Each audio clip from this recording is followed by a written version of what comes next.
Hi, I'm ChillQuest. After so many chapters with Mahir, the Dagger Arcanist, it's finally time to explain how I came up with this build, which I shaped little by little as I kept playing.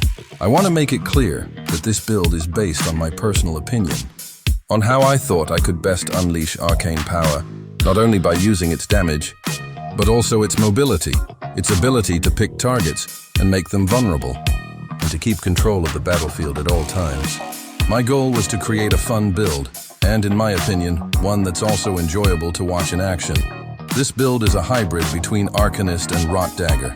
Its main stat is Perception, not only because of the critical hit chance and miracle chance, but also because it gives us a great advantage with vision and skill range, making arcane teleports deal more damage.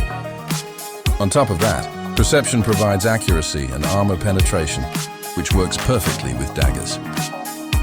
Since its main source of ranged damage and battlefield control comes from the arcane arsenal, the second key stat is willpower. Not only does it boost magical damage amplification, but it also grants very useful resistances. Pain resistance for long fights against necromancers, and bleed resistance against warriors with rush or high bleed chance setups. On top of that, willpower helps reduce energy consumption and shortens cooldowns, allowing you to keep a steady flow of abilities throughout the entire battle. And lastly, there's agility, which gives us some extra defensive support through dodge and counterattack chances. It also helps reduce both fumble attacks and backfire chances, which is extremely useful for this build, adding consistency and reliability in longer fights. So then why did I choose this combination? It all started with Mahir's passive. When you invest 6 points in a skill tree, you get 1 extra point for free. That got me thinking about a hybrid build, since I could take advantage of those extra points in a more creative way. Then came the importance of perception. Critical hits with daggers not only steal energy, but also deal 50% more damage compared to other weapons, which is a huge advantage. On top of that, perception boosts the ranged damage of arcane teleports, improves battlefield control through vision, and increases accuracy, essential for daggers to land reliably. And as if that weren't enough, there's a natural synergy. Daggers amplify damage against enemies in a confused state, and arcane teleports cause confusion. That connection was the final piece that made this idea click. A hybrid build that makes the most of passives, crits, and the synergy between arcane control and physical damage.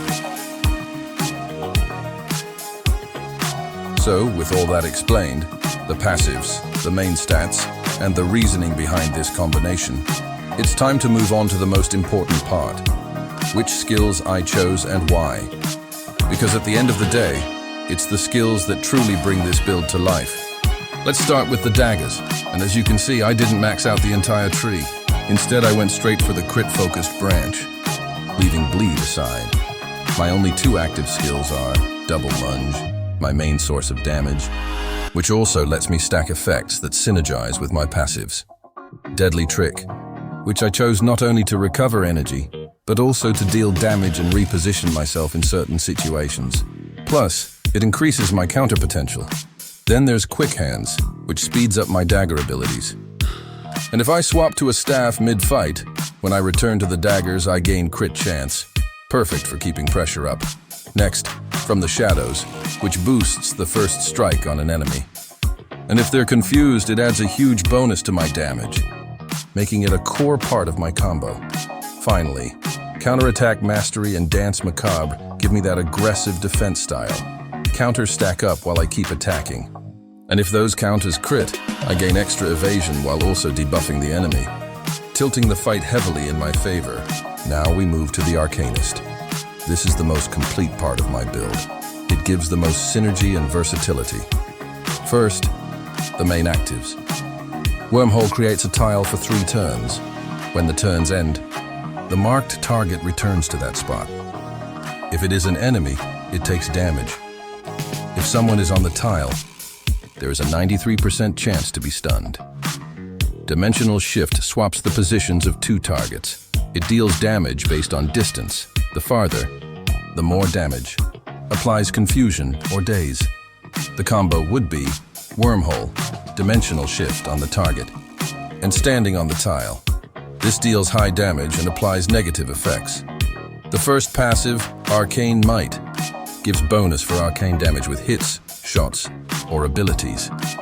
Then we have a passive for long fights. We recover energy by teleporting onto enemies. If used on ourselves or summoned units, it reduces Dimensional Shift cooldown by 2 turns. Ether Shield is our defense mainly against projectiles.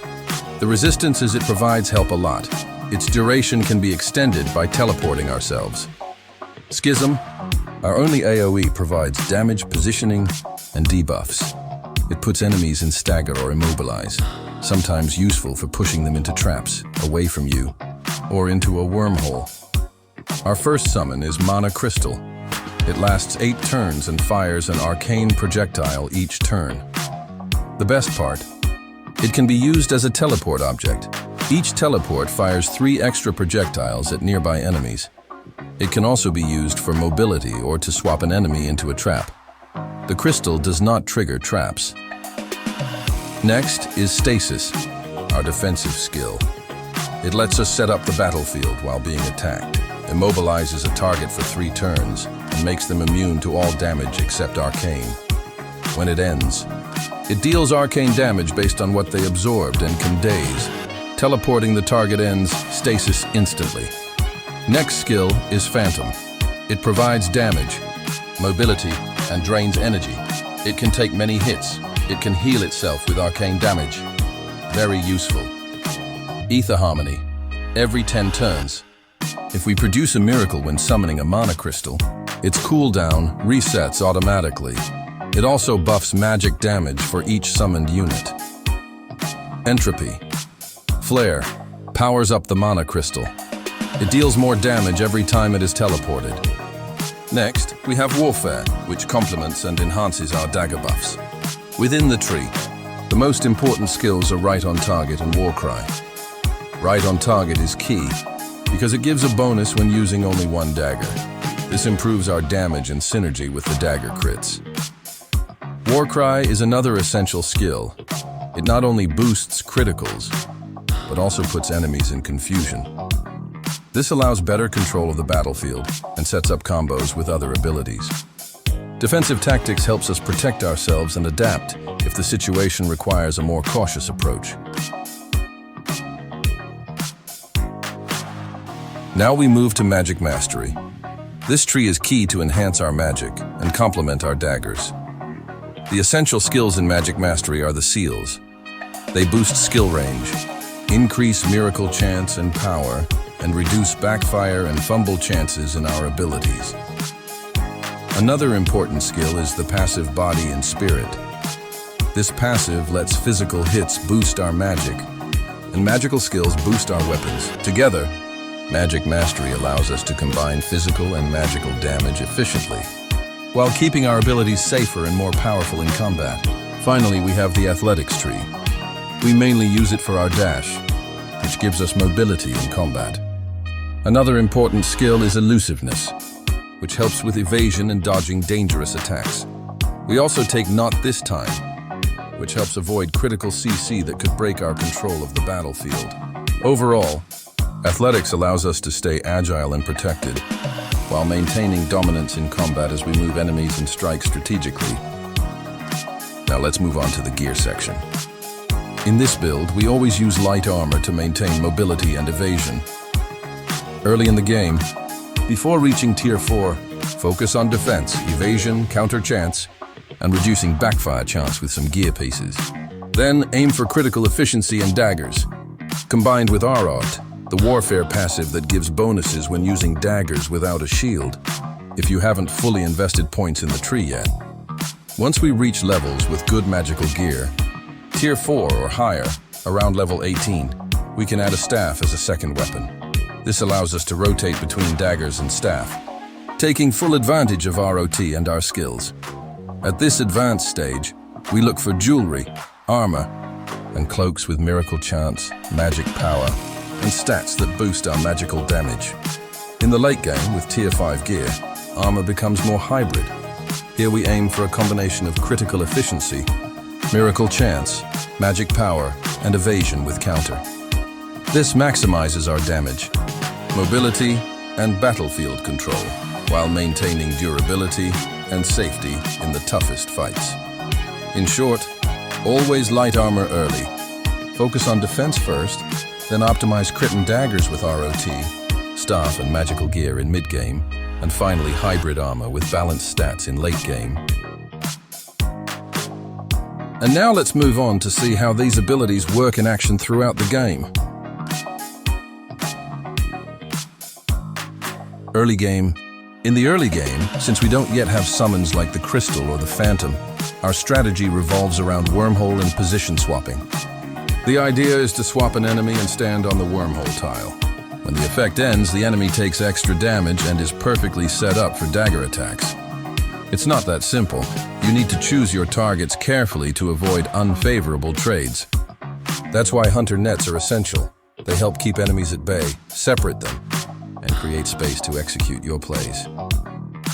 Before reaching Tier 4 gear, focus on evasion and counter chance, reducing backfire chance where possible. Dagger plus shield works well until you unlock points for Warfare's rock passive. Mid-game. In the mid-game, enemies have stronger skills, making it harder to separate them, but you gain more tools. The Mana Crystal becomes the center of your strategy.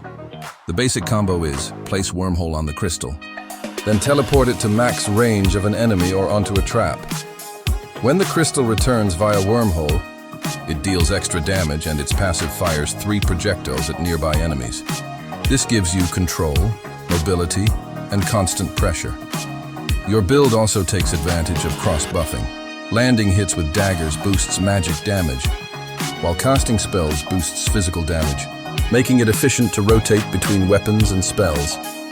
The staff is a strong secondary weapon for controlling fights at range, setting traps and weakening enemies before diving in. Nets remain useful if you don't have stasis, keeping enemies locked while you prepare combos. Dash increases mobility, allowing repositioning or chasing targets. And the Warfare Shout skill boosts critical chance and efficiency while disorienting enemies, perfect for breaking enemy lines and maximizing burst. In the late game, we finally have the full arsenal. Magic seals, dagger skills enhanced with warfare, and athletics for defense. This gives us a ton of versatility. While everything depends on the situation, there's a basic structure for combat. If we're safe, the plan is to activate our magic seals, summon the Phantom, and put it under stasis so it can absorb damage and skills without dying quickly. Then we set up crystals, and that's when we shine. Using teleport on the crystals or directly on enemies. To deal damage, reposition, or trigger the crystal's projectiles. A very important detail. In this stage, we should avoid long fights and be cautious with enemies that have heavy crowd control or high counterattack values, since they can break our flow and force us to waste precious resources. Then, with dash, we can reposition, find vulnerable targets, and finish them off with daggers. If we're caught in an ambush, we switch tactics. Put stasis on the dangerous enemy, reposition with dash, or summon a crystal in a safe spot and swap places to escape or counterattack. The combination of seals, phantom, and crystals gives us complete battlefield control. And we can still add smoke bombs and nets for extra utility and fun.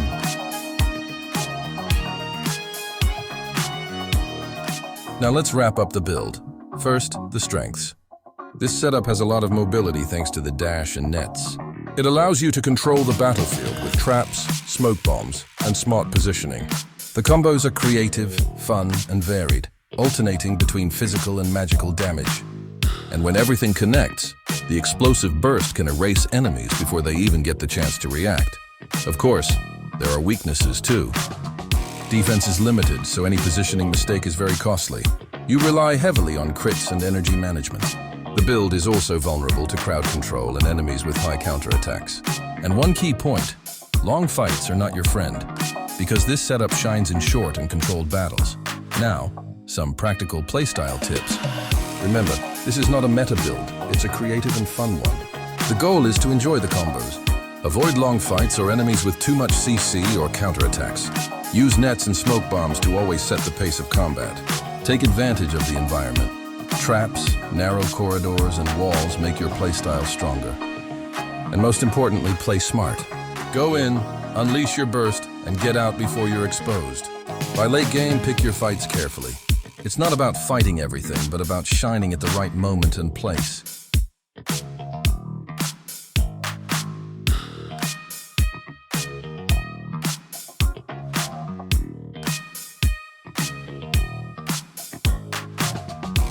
And that's it for this Mahir build guide.